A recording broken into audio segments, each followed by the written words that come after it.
गौतम बुद्ध ने अपने शिष्यों को अछूत क्यों कहा? चलिए बताते हैं। एक दिन गौतम बुद्ध अपने शिष्यों के साथ एकदम शांत बैठे हुए थे।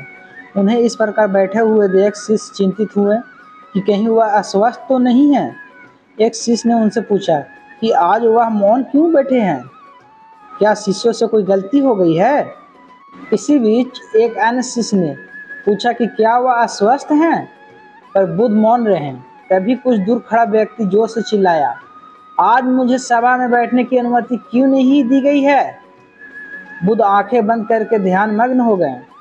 वह व्यक्ति फिर से चिल्लाया, मुझे प्रवेश की अनुमति क्यों नहीं मिली है? इसी बीच एक उदास शिष्य ने उसका पक्ष लेते हुए कहा कि उसे सभा में आने की अनुमति प्रदान की जाए। बुद्ध ने आंखें खोली और बोले, नहीं, वह अछूत है, उसे आज्ञा नहीं दी जा सकती। यह सुनकर शिष्यों को बड़ा आश्चर्य हुआ। बुद्ध उनके मन का भाव समझ गए और बोले, हाँ, वह अछूत है। इस पर कई शिष्य बोले, हमारे आश्रम में जात पात का कोई भेद ही नहीं, फिर वह अछूत कैसे हो गया? तब बुद्ध ने समझाया, आज वह क्रोधित होकर आया है।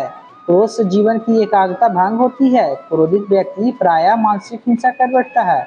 इसलिए जब तक वह क्रोध में रहता है तब तक वह अछूत होता है। इसीलिए उसे कुछ समय एकांत में खड़े रहना चाहिए। क्रोधित शिष्य भी बुद्ध की बातें सुन रहा था। पश्चाताप की अग्नि में तप कर वह समझ चुका था कि अहिंसा ही मनुष्य का महान कर्तव्य व परम धर्म है। वह बुद्ध के चरणों में गिर पड़ा और कभी क्रोध न करने का प्रण लिया। शिक्षा आशय यह है कि क्रोध के कारण व्यक्ति अनर्थ कर बैठता है और पश्चाताप उससे बाद में होता है, जिसका कोई लाभ नहीं मिलता है। इसलिए हमें क्रोध नहीं करना चाहिए। असल मायने में क्रोधित व्यक्ति अछूत हो जाता है और उसे अकेला छोड़ देना चाहिए। क्रोध करने से तन मन धन तीनों की हानि होती है। क्रोध से ज्यादा हानिकारक कोई वस्तु नहीं है।